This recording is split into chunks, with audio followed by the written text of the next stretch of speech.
tal? Saludos, es un gusto compartir hoy nuevamente aquí en TV Sur Pérez Celedón con un espacio más de temas de actualidad, donde hemos venido haciendo diferentes aportes en el ámbito social, educativo, médico, y hoy no es la excepción con una temática que tiene diferentes aristas. Para mí es un gusto saludarles, un cordial abrazo desde la ciudad de Cuernavaca, en el estado de Morelos, en México, y también muy complacido de ir hoy nuevamente hasta Costa Rica, con dos personas muy distinguidas en sus campos profesionales y con gran trayectoria, con quienes voy a tener la posibilidad de compartir estas inquietudes que sé que a ustedes les pueden generar, más allá de los comentarios o el análisis, algunas reflexiones que tienen que ver con aprendizajes, que es parte de lo que aquí promovemos. Tengo el gusto hoy de saludar en Costa Rica a la licenciada Marcela Ortiz, quien es exdirectora del Instituto Costarricense sobre Drogas,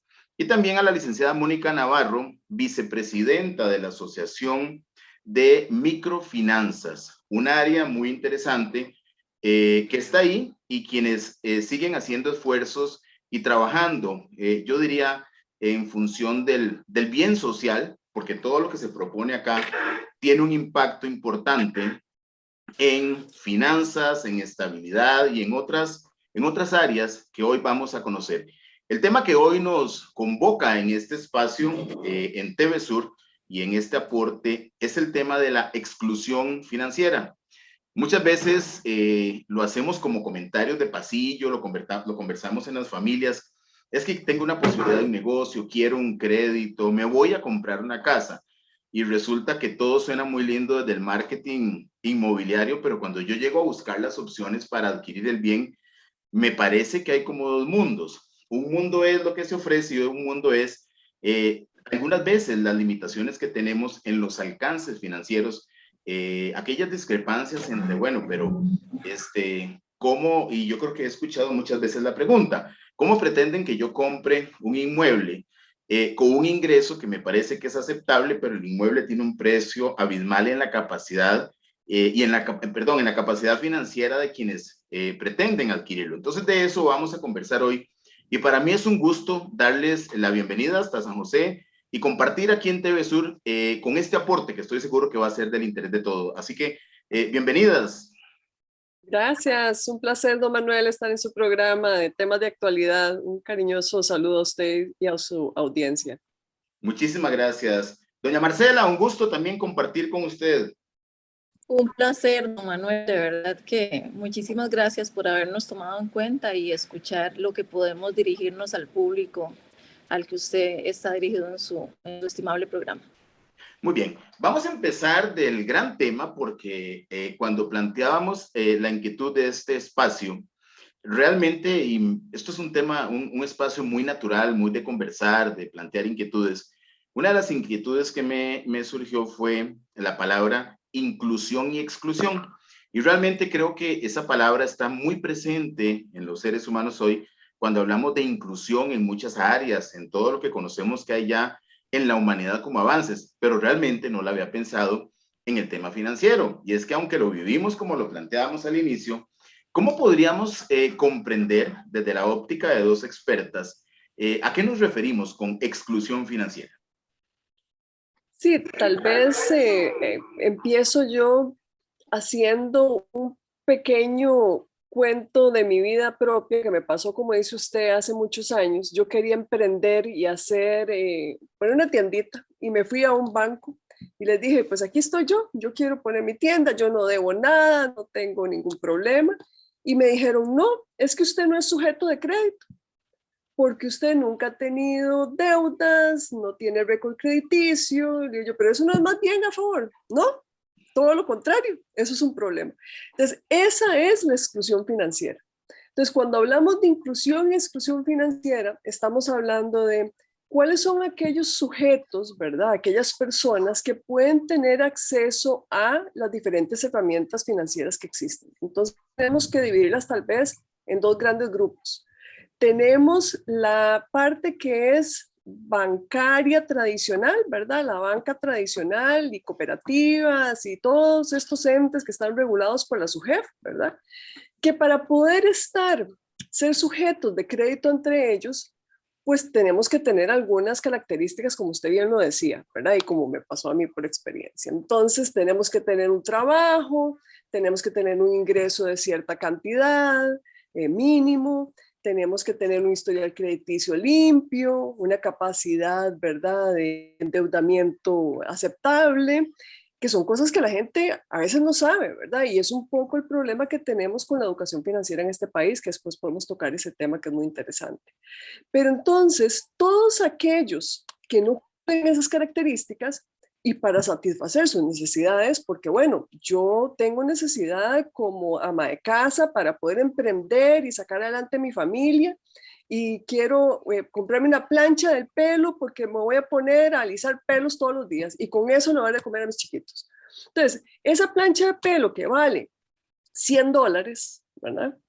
Yo voy a un banco y me se van a reír y me van a decir, no, o sea, tras de que el monto es visible, ¿verdad? Además de eso, usted no tiene las características necesarias para ser bancarizable. Entonces, cuando estamos hablando en Costa Rica de bancarización, se espera un ingreso mínimo, anda como por los 350,000 colones, ¿verdad? Entonces, si usted no tiene eso, y además todo lo que hablamos, que ya todo lo hemos vivido, ¿verdad? Las condiciones ideales para ser sujetos de crédito ante los bancos e instituciones financieras tradicionales, pues entonces se acude a los microcréditos, que son el primer paso, la primera parte de la escalera para poder ser bancarizable. Entonces, todas estas personas que no pueden entrar al sistema financiero tradicional, entran por medio de los microcréditos. Entonces ahí es donde se dan pequeños créditos y donde se incluyen al sistema, ahora sí, financiero. Pero lo que ha pasado es que se han dado una serie de regulaciones que ha hecho que el riesgo de prestarle a estas personas, porque son personas con muchísimo riesgo para prestar, ¿verdad? Son personas con condiciones socioeconómicas, ¿verdad?, diferentes o con un riesgo muy alto. El riesgo se ha hecho tan alto que ya no es factible prestarles. Entonces ahí es donde se ven excluidas totalmente de tener un financiamiento formal. Y por eso es que acuden, lamentablemente, a las opciones informales, que es, ¿verdad?, los productos de los ilícitos, de dinero oscuro y que además se ven acompañados con amenazas y muertes, que es lo más triste de todo. Claro, doña Mónica, en esto que usted plantea, vamos a ver, pensando empáticamente en la posición de un banco que tiene como propósito, pues también dentro de sus resultados vigilar por la buena utilización de los recursos.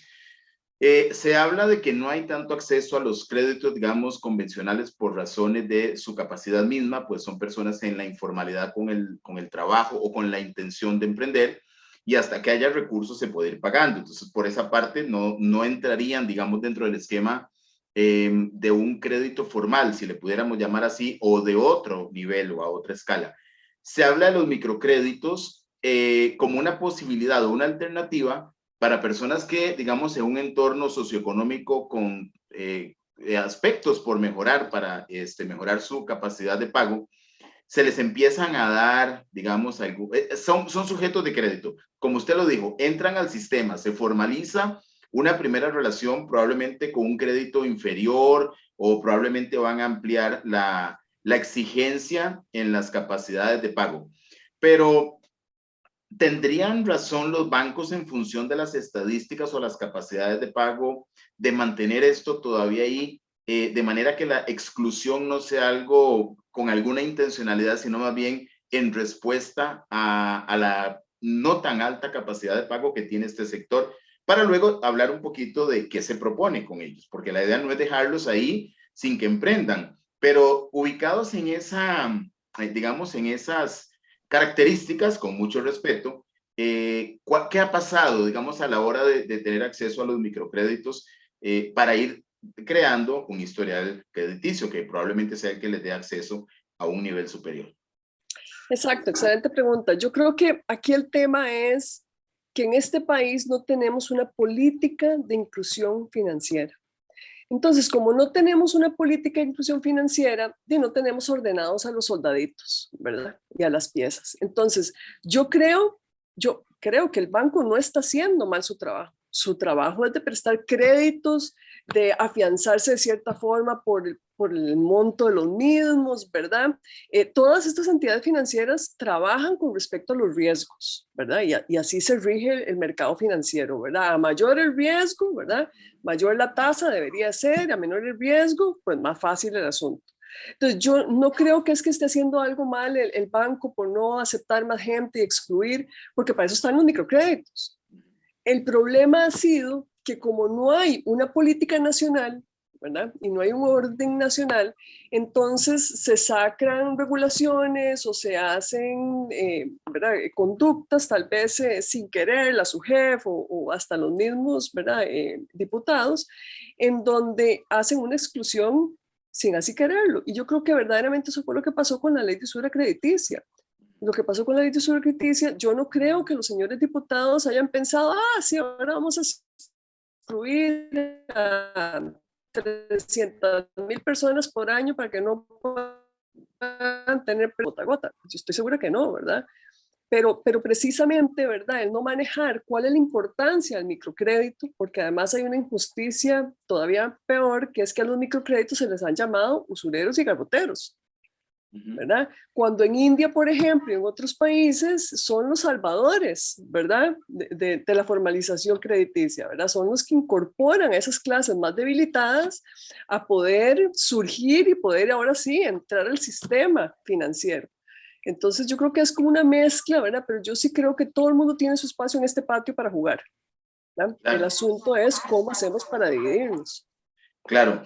Es interesante porque, como usted lo dice, o sea, es algo por resolver, es una necesidad, hay diferentes aristas en esta propuesta, pero podríamos pensar que es quizás una propuesta país, porque mientras hablamos de intenciones de desarrollo, crecimiento, emprendimiento, que es una alternativa a la empleabilidad para combatir las altas tasas de desempleo o el poco acceso, por ejemplo, al empleo público, pues promovemos emprendimiento, pero toda esta gente requiere recursos y con los recursos es con lo que pueden autogenerar empleo. Entonces estamos como en un círculo, necesito esto, pero no tiene acceso porque no tiene capacidad de pago. Entonces creo que es algo que incluso podría ir al tema país. Me gustaría ir alternando, siguiendo algún orden de temas que tengo por acá y que estoy seguro que no nos va a alcanzar la hora que tenemos aquí en TV Sur, porque ahí tengo algunos temas con respecto a lo que usted plantea, una política de inclusión, etcétera, pero también me gustaría conversar con doña Marcela.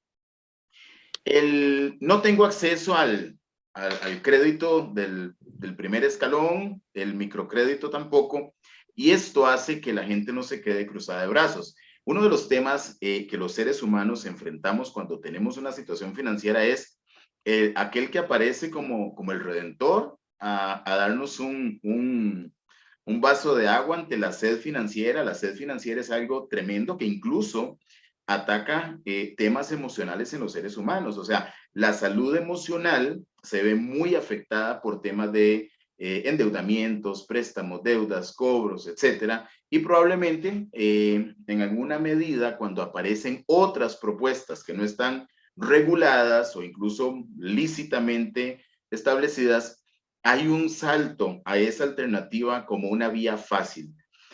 Doña Marcela, con respecto a este tema, ¿cuál es su consideración con respecto a lo que está sucediendo ante estas alternativas de crédito fácil que las ponen casi hasta en el marketing de las redes sociales como lo más accesible, sin recordar, o algunas veces lo sabemos, pero evadimos ante la necesidad financiera del préstamo rápido, las consecuencias que pueden venir detrás, y en algunos casos que se hacen como préstamos interminables, intereses que no están controlados, etcétera.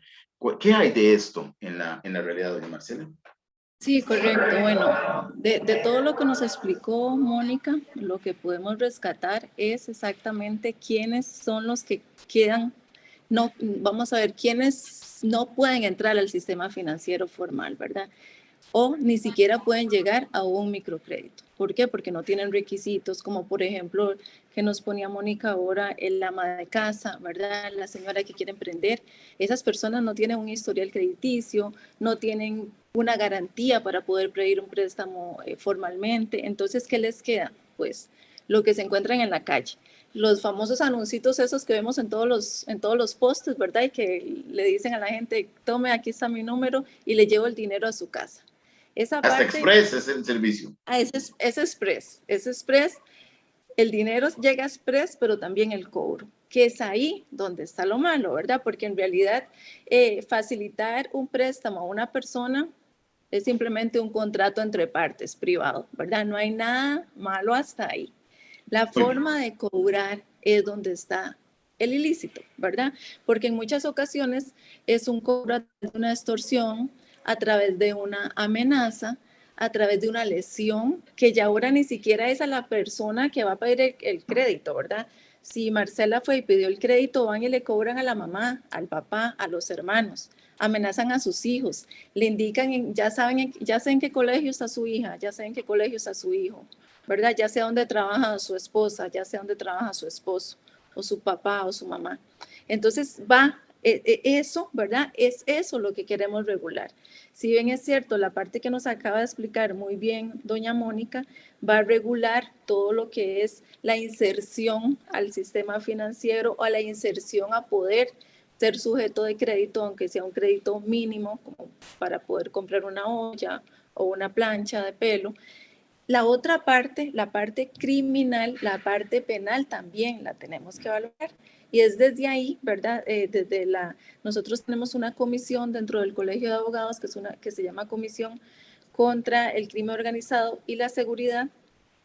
Entonces ahí estamos trabajando de la mano con la Asamblea Legislativa y con otros entes, como por ejemplo el que representa doña Mónica, para ver cómo podemos solventar la parte penal, pero solventarla de la mano también con la parte social, que es lo que está haciendo Mónica. Entonces eso es lo que queremos hacer, una respuesta integral al problema que ya tenemos y que, como usted ahora antes del programa nos contaba, ¿verdad? Por ejemplo, en México, en Ecuador, en Colombia, que tienen ese problema hace 20 años o más, ¿verdad? Ha sido una bomba de tiempo y nosotros ya lo tenemos acá y lo que queremos es poder controlarlo y mitigarlo y también dar una educación financiera, prevenirlo desde las escuelas, desde las amas de casa, desde los hogares.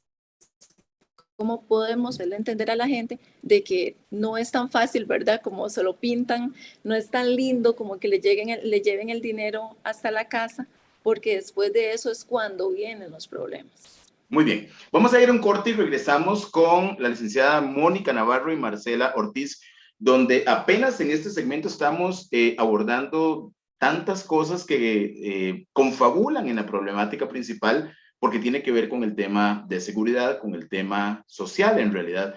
Ya regresamos después de este espacio. La corresponsal de RT, Elena Villar, se ha desplazado hasta esa zona. Explosivas declaraciones, gestos imperceptibles, sutiles detalles. Como ha podido verse, es un edificio de adobe con ventanas pequeñas. Todo lo que nuestros corresponsales experimentan de primera mano en el día a día de su trabajo, ahora llega a ustedes a través de RT Reporta. En los más de 20 kilómetros que comprende la zona. Un programa que nos permite conocer, a través de la incisiva mirada de los periodistas que hacen RT, qué ocurre delante y detrás de las cámaras, en cada lugar del mundo, donde se suceden los hechos, que se transformarán en noticia.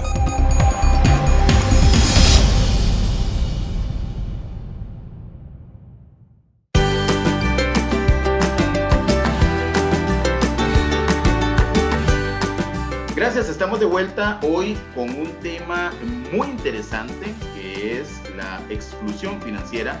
Y nos acompañan aquí en TV Sur Pérez Celedón, la licenciada Mónica Navarro y Marcela Ortiz.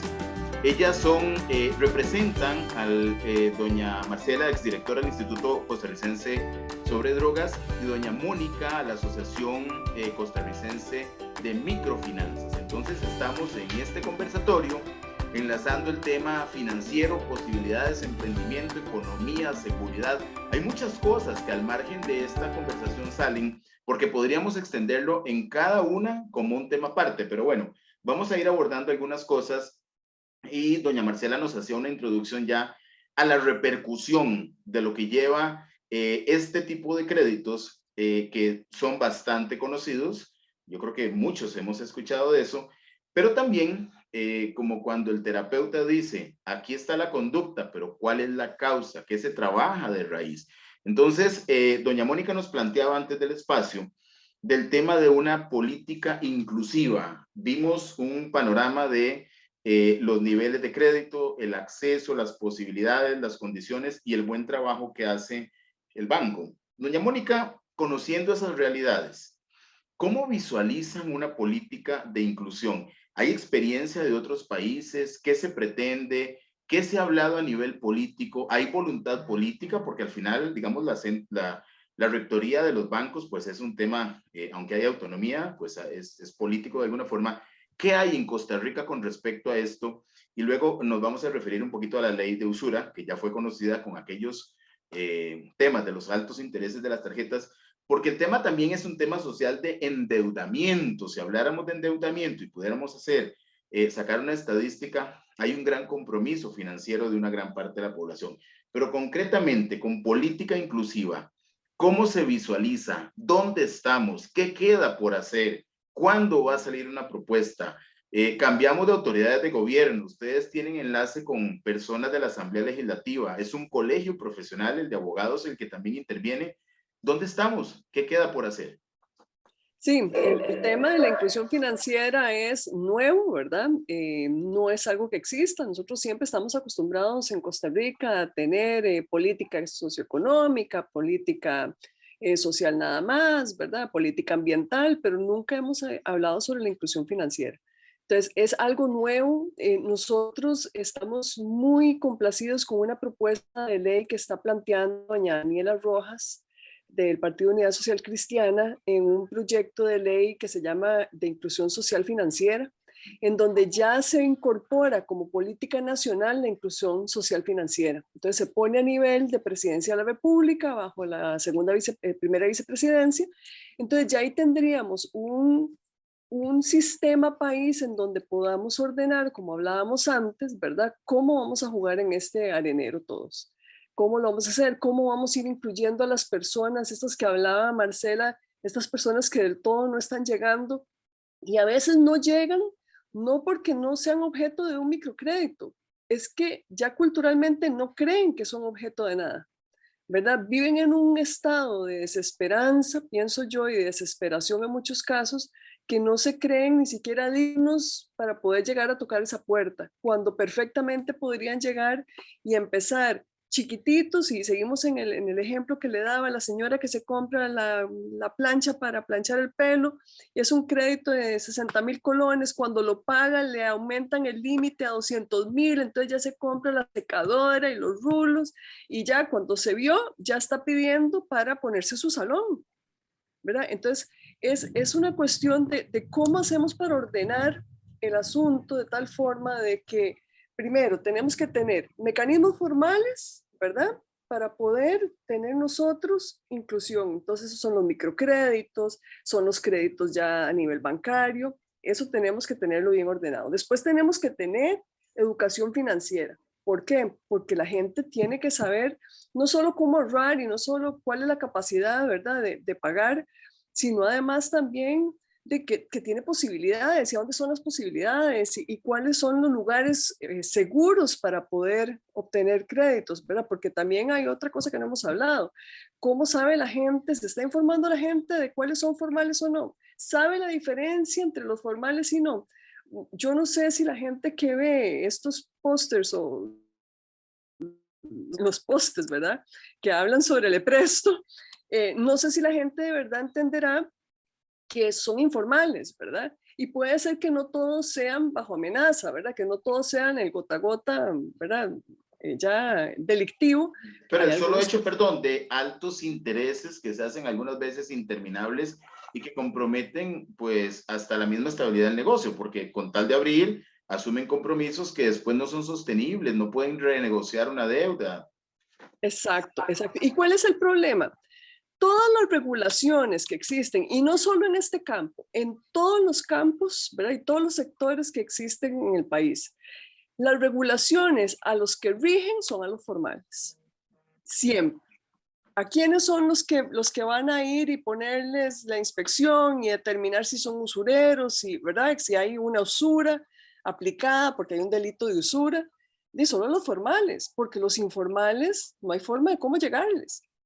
Entonces, claro, esos informales pueden cobrar un 40%, que está por debajo de la tasa ahora máxima, o pueden cobrar un 120%, pero no hay cómo determinarlo. Entonces, la gente también tiene que instruirse sobre eso, sobre cuáles son las posibilidades formales para obtener el crédito. Eso es parte de la cultura que tenemos que tener, que yo creo que ahí nos falta mucho, y ahí es donde vamos de la mano con el Colegio de Abogados, de que una propuesta de ley como la nuestra necesita también una parte sancionatoria, ¿verdad?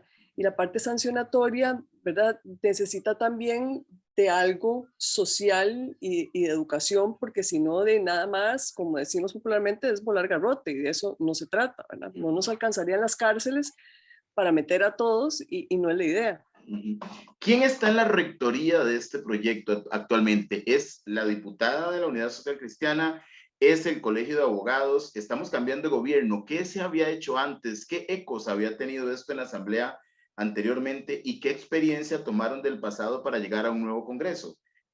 Porque, perdón, usted habla del tema de educación financiera, sin embargo, los procesos educativos como cambios de conducta y hábitos no son tan fáciles, probablemente gente que ya tiene prácticas establecidas, pero es como, esto sería lo ideal, pero estamos ante una realidad, porque si tomamos en cuenta cifras de desempleo, oportunidades urgentes para que la gente pueda emprender, en el caso de recursos para emprendimiento, pues hay una necesidad extrema, que el mismo gobierno se beneficiaría en el tanto se promuevan más los empleos de este tipo, porque incluso hasta temas de cargas sociales podrían llegar a obtener a nivel de seguridad social.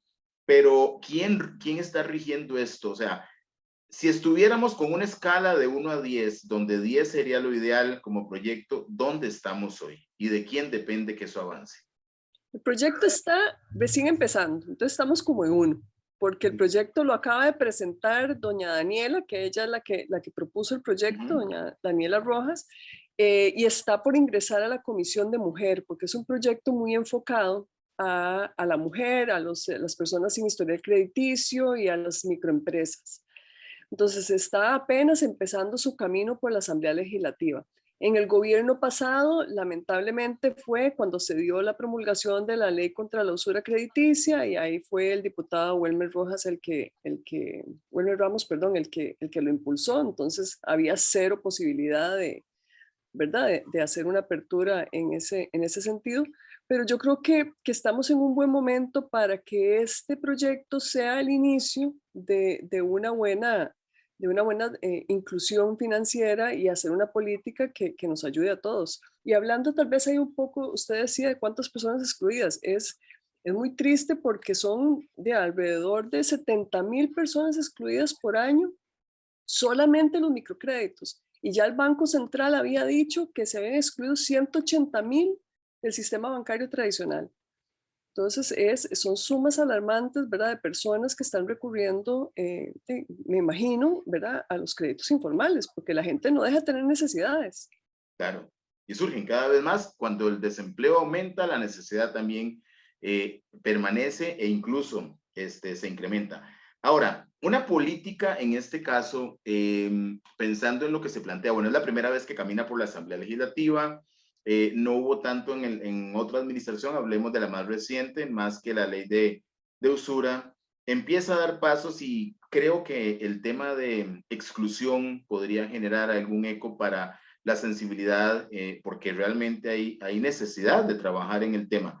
Ahora, una política como esta viene y regularía los porcentajes de interés que se cobran en la informalidad, pero la informalidad no se puede anular porque está en lo privado, en el negocio de alguien que le presta al vecino y le dice a tanto interés. ¿De qué forma, y ustedes desde la parte del Colegio de Abogados o lo que usted conoce de ahí, cómo regularían esto? O sea, ¿qué tendría que acatar alguien?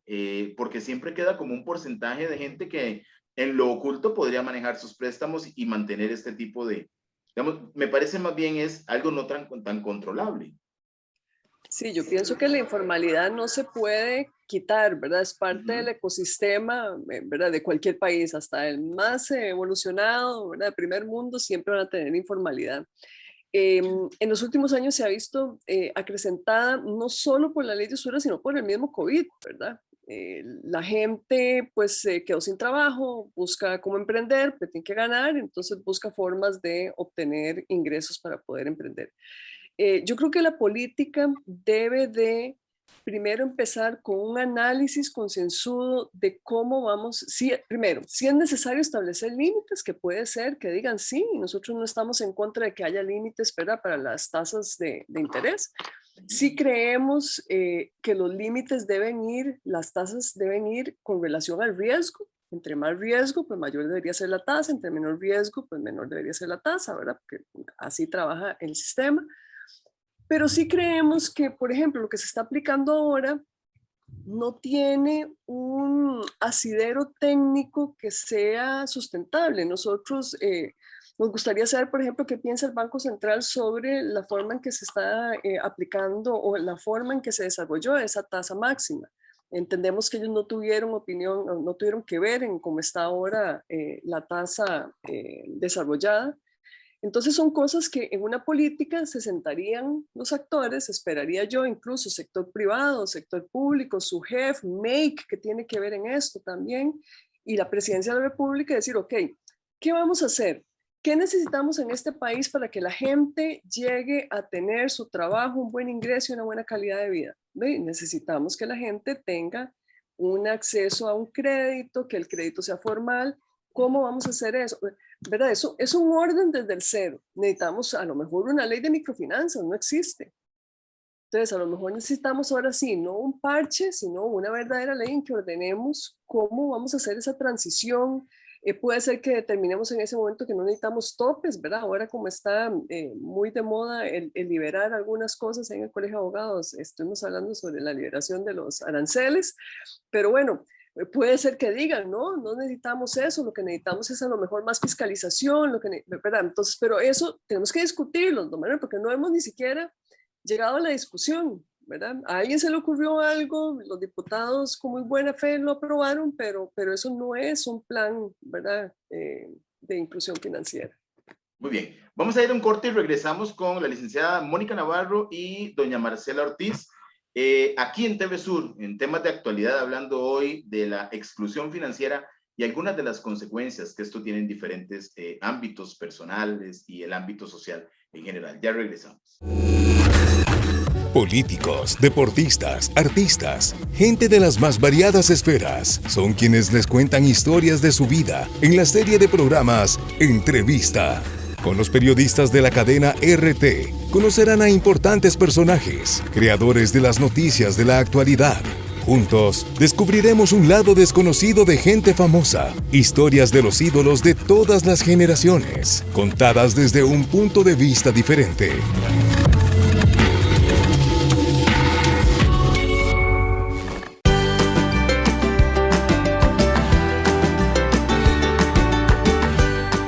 Gracias, estamos de vuelta aquí en TV Sur Pérez Celedón, temas de actualidad cada domingo y también con repetición los días viernes, conversando sobre un tema que en algún momento me sintonizo con la parte financiera, con la parte social, con la parte emocional, y que es la exclusión financiera, porque cuando excluimos generamos algún nivel de, pues hasta de daño cuando un ser humano no tiene derecho a algo, que es el tema de la exclusión.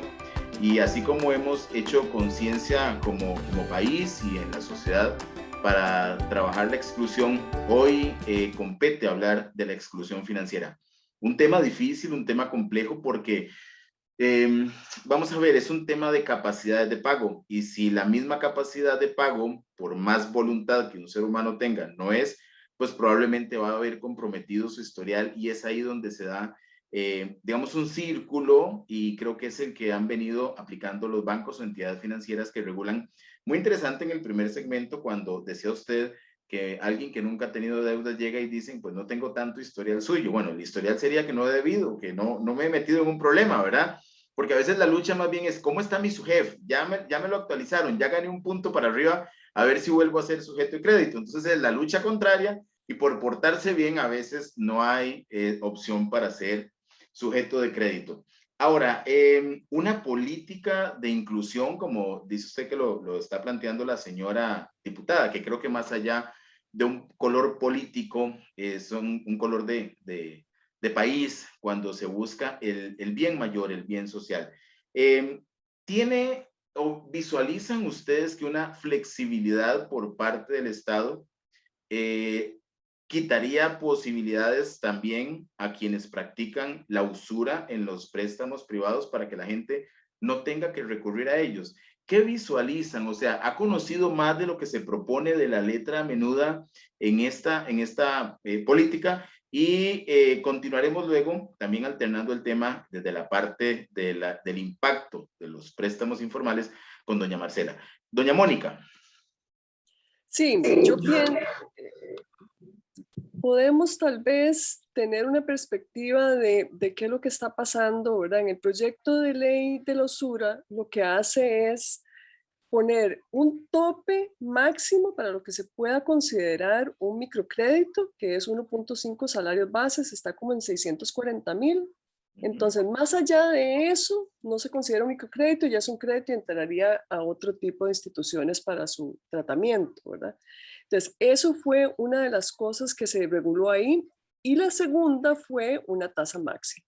Entonces, en este nuevo proyecto de ley, ¿qué es lo que se está proponiendo que me parece muy interesante? Eso no se está tocando, lo que se está diciendo es, existen dos poblaciones, tal vez tres, sumamente afectadas con la exclusión. Uno son las mujeres. Veamos que en la última encuesta de mujeres que hizo, en última encuesta, perdón, de hogares que hizo el INEC en el 2021, se determinó que no importando en el percentil que nos coloquemos, más del 40% de los hogares costarricenses son jefaturados por mujeres. Y esas mujeres, en un 50% de ellas, ganan menos de $500 como ingreso familiar. Entonces, son mujeres que están excluidas totalmente del sistema. Además, esa misma encuesta nos dice que el 75% de la población rural no es candidata para ser bancarizable.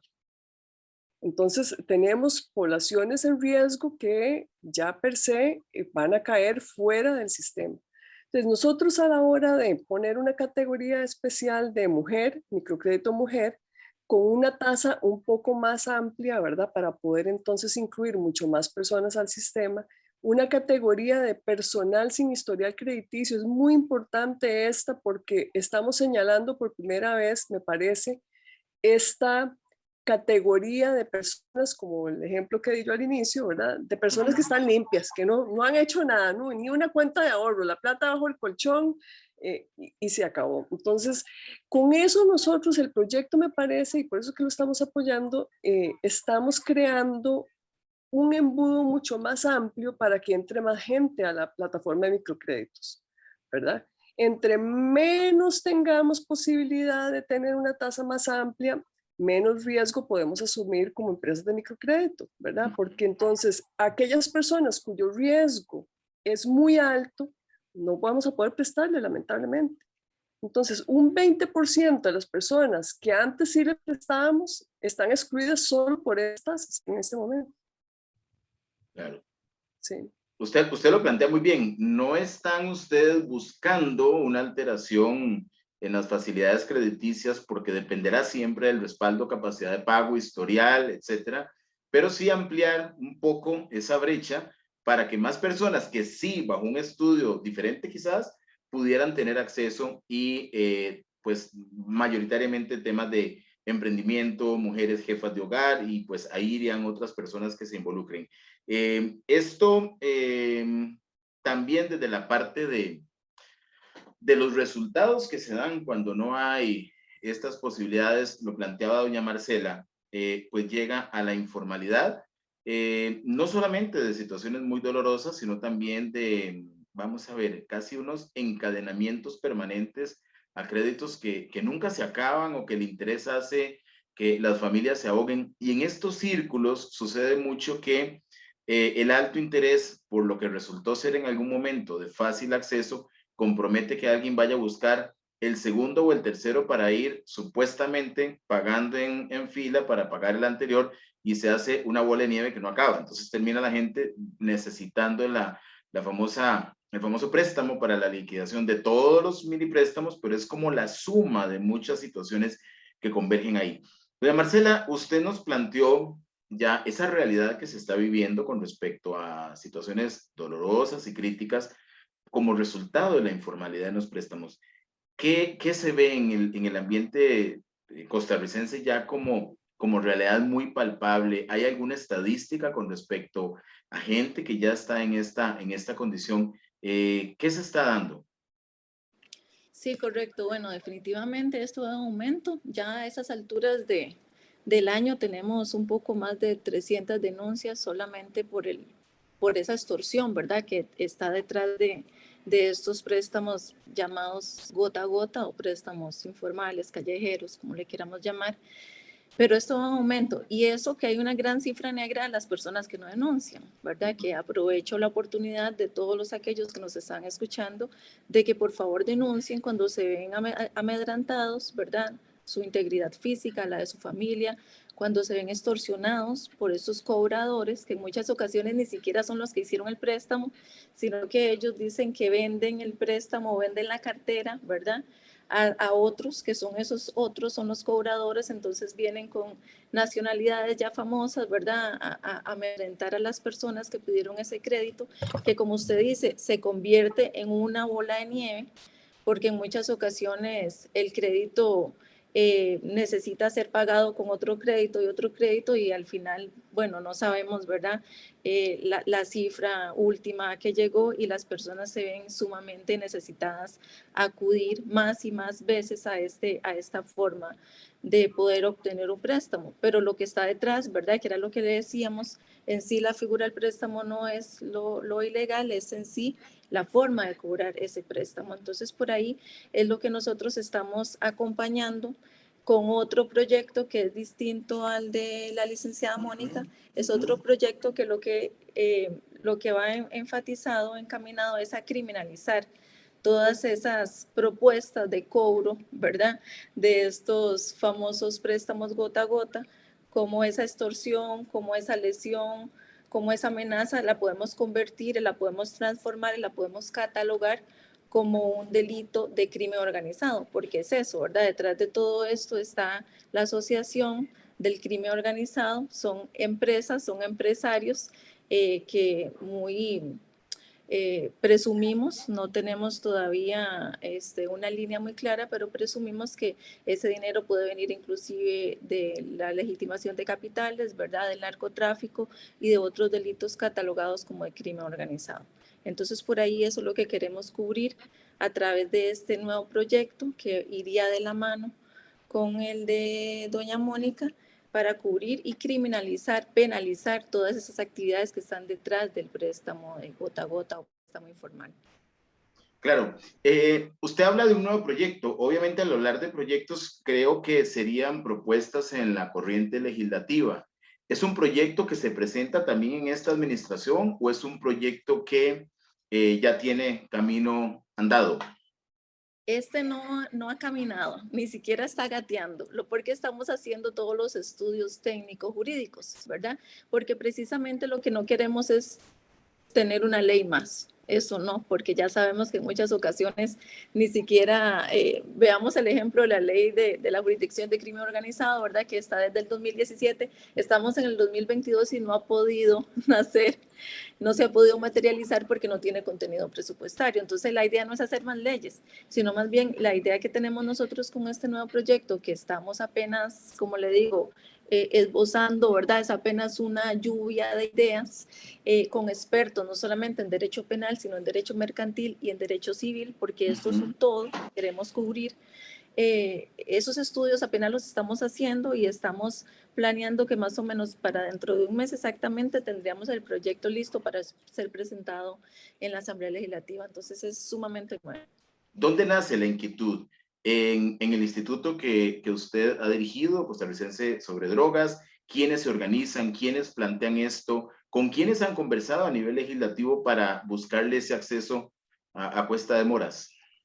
Definitivamente esto es es un problema viejo, como yo le decía al principio, es un problema que viene ya de años. Yo recuerdo que en algunas ocasiones llegaron al ICD a decirnos que, por ejemplo, los policías estaban siendo víctimas de este tipo de préstamos, ¿verdad? Entonces, imagínense qué peligroso que sea un policía el que es víctima, ¿verdad? Porque ¿cómo le van a cobrar? No le van a ir a golpear la casa, no le van a ir a golpear la esposa o los hijos, no, le van a cobrar de forma, mire, por favor, déjeme pasar esto, ¿verdad? Entonces es un peligro altísimo y latente. Lo vemos como les decía yo ahora, en todas las denuncias que hay interpuestas en el organismo de investigación judicial sobre la extorsión, ¿verdad? Que es la que está detrás de en sí del préstamo.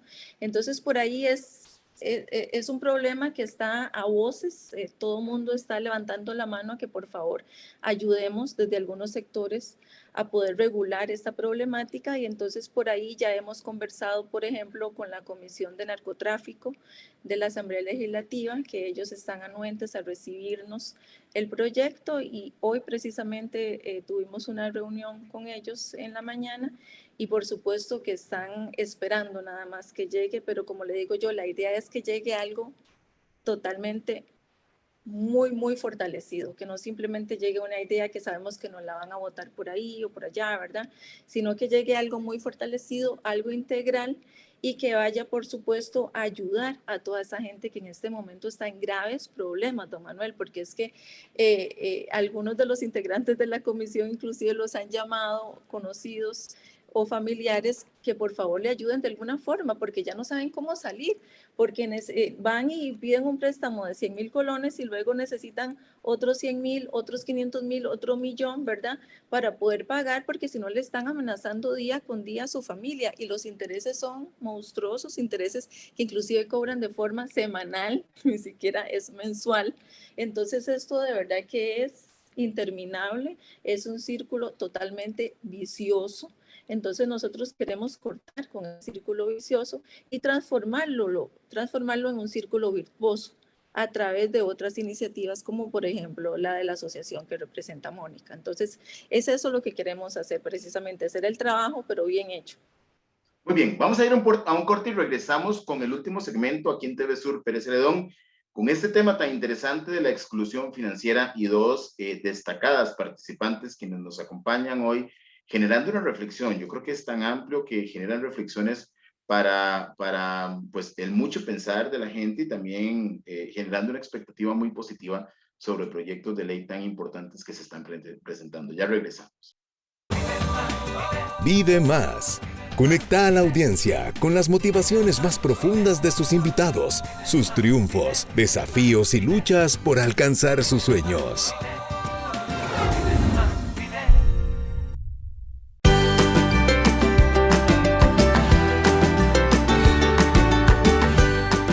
Gracias, estamos de vuelta en el último segmento aquí en TV Sur Pérez Celedón, en temas de actualidad, conversando con la licenciada Marcela Ortiz y Mónica Navarro. Doña Marcela, exdirectora del Instituto Costarricense sobre Drogas, y doña Mónica representando como vicepresidenta la Asociación Costarricense de Microfinanzas con el tema de exclusión financiera. Hemos abordado bastantes temas y aún así creo que hay tanto por hacer, pero más bien en los resultados de que todas estas propuestas avancen en función del bien común, ¿no?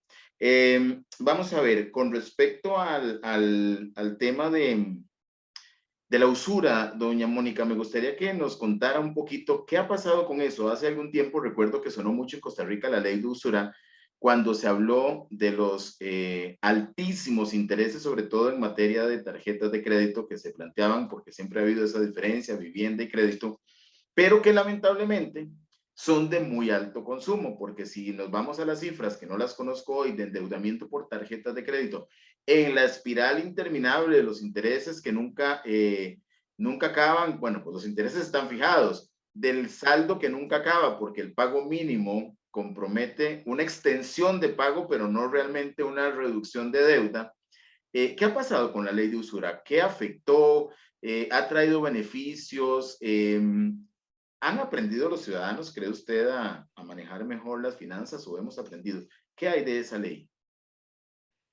Bueno, yo creo que desde el punto de vista de microcréditos, que es el que puedo yo comentarle, porque ya el tema de tarjetas de crédito, pues desconozco, ¿verdad? Si habremos mejorado o no habremos mejorado. Yo los números que he visto aparentemente no nos ayuda porque como usted, todo el mundo sigue usando la tarjeta de crédito. El que quedó con tarjeta la sigue usando igual, ¿verdad? Y el que paga puntual de contado porque ya lo tiene como costumbre, ¿verdad? Y el que paga el mínimo lo va a seguir pagando, sea el interés un 40, un 60, un 80.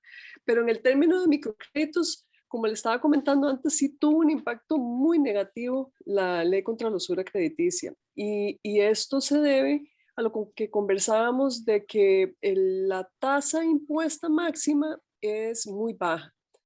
Entonces, esa tasa impuesta máxima, la fórmula que utilizaron, toma en cuenta, por ejemplo, todo tipo de riesgos. Entonces, toma en cuenta el sector agropecuario, el industrial, el bananero, el de microcréditos, el de tarjetas, y hace, ¿verdad?, un combinado y nos mete ahí a todos en la bolsa. Entonces, eso hace que no sea una tasa que sea adecuada a nuestro tipo de sistema, ¿verdad?, de préstamo. Entonces, ¿qué pasa? Si yo, como les decía antes, si yo tengo una persona con un riesgo muy alto, ¿verdad?, que es una persona a lo mejor que no tiene un ingreso fijo, que nunca ha tenido cuentas bancarias, que además es mujer, o sea, vamos a poner todo, y además vive en zona rural, le ponemos todos los apellidos.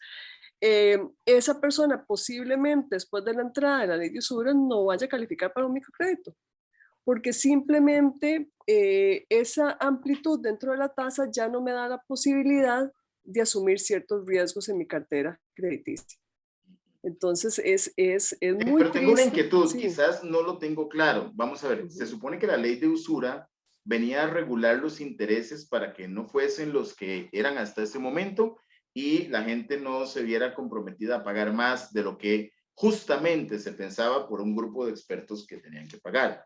Ahora, si esa ley más bien plantea un límite a la usura como tal, ¿por qué afecta al microempresario en este caso? Si más bien es una ley que beneficiaría con que el interés no sea muy alto. ¿O se pretende que sea más bajo el interés para que puedan tener acceso a créditos? ¿Es así? ¿O estoy equivocado? El tema es este. La tasa que se fija, ¿verdad? Que pongamos que esté en un 54%. Ahorita no estoy muy segura en cuánto está, pero digamos que es un 54%. Esa tasa lo que hace es decir, ok, usted no puede prestar un microcrédito, ¿verdad? Porque lo dice puntualmente, para microcrédito la tasa será y da la fórmula. No puede prestar un microcrédito en una tasa de interés efectiva que sea mayor a esta. Entonces, el asunto está claro, los que estamos o los que están beneficiándose de un microcrédito, que sí entran dentro de los posibles clientes de los microcréditos, sí se ven beneficiados porque tienen una tasa un poco más baja, digamos, ¿verdad? Que estamos hablando es que también tenemos que visualizar qué tipo de préstamos estamos hablando, ¿verdad? Estamos hablando de préstamos de cantidades pequeñas y por cortos plazos de tiempo. Entonces, claro, por eso es que les llaman a los informales el gota a gota, ¿verdad? Son montos muy pequeños. Entonces, en realidad, la diferencia de una tasa del 40 al 60 para un consumidor, y voy a dar un margen así, ¿verdad? Que esté en 50 y que nosotros necesitemos para el riesgo 70 o 60. Es poquísima diferencia monetaria en los pagos mensuales, ¿verdad? Hasta pueden ser imperceptibles para el consumidor. Entonces, en realidad sí se ha beneficiado, pero tampoco es que es una rebaja que uno diga, wow, me cambió las finanzas de mi negocio o de mi hogar. Pero en cambio, para la microempresa, para la empresa que presta microcréditos, sí es significativo. Claro. ¿Por qué? Porque además esa ley lo que dice es que la tasa no solo va a ser más pequeña la que usted puede cobrar, ¿verdad? Sino que además dentro de esa tasa usted tiene que incluir todos los gastos y costos asociados con el crédito. Entonces, a mí me explican mis asociados, vea, Mónica, yo para prestarle a una persona $100 me cuesta lo mismo en gestión de ese préstamo que a una que le presto $10,000. Es exactamente lo mismo. tengo que hacer el mismo estudio, tengo que mandar el cobrador seguro a la oficina quincenalmente, si se atrasa tengo que ir a perseguirlo, ¿verdad? Es el mismo costo. Entonces, si el riesgo es muy alto, que fue lo que hizo esta tasa al imponerse tan baja, si el riesgo es muy alto, yo digo, no, mejor a ese no le presto, porque tengo que meterlo todo en esta tasa que es chiquitita, me da un margen mucho más pequeño mi ganancia, pues al final de cuentas son empresas que necesitan también ganar, ¿verdad? Entonces hay que excluirlos. Y ahí es donde viene la exclusión. Ahí viene la exclusión. Claro, porque yo ya no veo cómo ese riesgo puedo asumirlo con una tasa tan baja. ¿Verdad? No puedo meter ahí todos los costos y el riesgo incluido. Cuando la tasa es más amplia y yo tengo una piscina más grande con más gente adentro, yo puedo incluso balancear el riesgo, ¿verdad? Y decir, bueno, tengo suficientes aquí, puedo arriesgarme a tener esta cartera aquí que es la más riesgosa, ¿verdad? Entonces, no sé si queda un poco más claro, pero yo sé que... clarísimo ya. Yo que soy abogada me ha costado, así No, que pero no muy crea bien, ya. que... Lo pudo plantear muy bien porque estamos entre no financieros, entonces lo planteó de una forma muy práctica y comprensible. Ahí se identifica claramente. Y también como abogada, pues con el componente legal. Muy interesante. Nos vamos ya prácticamente en un par de minutos, doña Marcela, para cerrar este segmento con el cual les estaría también agradeciendo la participación en TV Sur, en estos espacios que promueven la generación de criterio. Es parte de nuestro interés y mi interés es generación de criterio y aprendizajes, que es para lo que estamos acá. Las propuestas son generativas, de aquí hacia adelante, pero me queda una inquietud. Solamente dicen que el pasado se vuelve a ver con generosidad para tomar aprendizajes e ir hacia adelante. En algo tan interesante como lo que usted plantea, en una propuesta de ley que está a la par de la propuesta de doña Mónica, pero todavía está apenas llegando a Cuestemoras, ¿verdad? ¿Qué se dejó de hacer antes que se está viendo ahora sobre un tema tan interesante y delicado? ¿Dónde estuvo el tema? ¿Por qué no se avanzó? Yo personalmente pienso que no fue que no se avanzó, sino que se estaba viendo desde otra perspectiva. Porque si bien es cierto, existe el Código Penal, ¿verdad? Donde está penalizado todo lo que es la extorsión, las lesiones graves, las amenazas contra la vida. Eso ya lo tenemos, don Manuel. Y ya está desde hace muchísimos años, ¿verdad?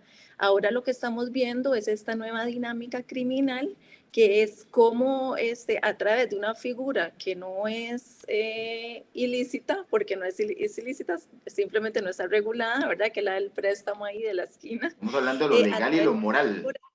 A través de esa figura se están valiendo, ¿verdad? Para hacer una serie de cuestiones más criminales que ya están de por sí penalizadas, pero entonces ahora lo estamos viendo. ¿Cuál es la nueva visión? Verla desde el punto de vista de crimen organizado. Es esa la novedad, ¿verdad? Y es esa la respuesta que se le está dando al problema. El problema es antes no lo teníamos, ahora sí lo tenemos. Y antes de que se nos convierta en otra bola de nieve, pues hay que cortarlo, hay que controlarlo y hay que prevenirlo, que para mí lo más importante en todos esos temas de criminalidad y sobre todo de crimen organizado es la prevención. La prevención desde el hogar, desde la escuela, la prevención que le podamos dar nosotros como voceros a las personas que nos están escuchando, por ejemplo, en su estimable programa. Es eso, ¿verdad? A los que ya están involucrados y están siendo víctimas, por favor denuncie. A los que apenas están viendo el rotulito pegado ahí, ¿verdad? El poste, por favor no haga caso, porque no es como se lo pintan. Entonces, es eso, es una prevención directa, eso es lo que tenemos que hacer. Y a los que ya no pudimos rescatar a través de esa prevención, pues hacer herramientas que nos logren controlar el problema de una vez por todas y verlo desde ese punto de vista, desde el punto de vista de crimen organizado, porque eso es. Muy bien, clarísimo. Ya los componentes estaban, nada más se están actualizando nuevas mecánicas que hay necesidad de revisar. Nos vamos, creo que también me genera una reflexión. Hay que ir al Ministerio de Educación Pública. En lo personal siempre he considerado como algo relevante el tema de la educación financiera y otra, la educación vial.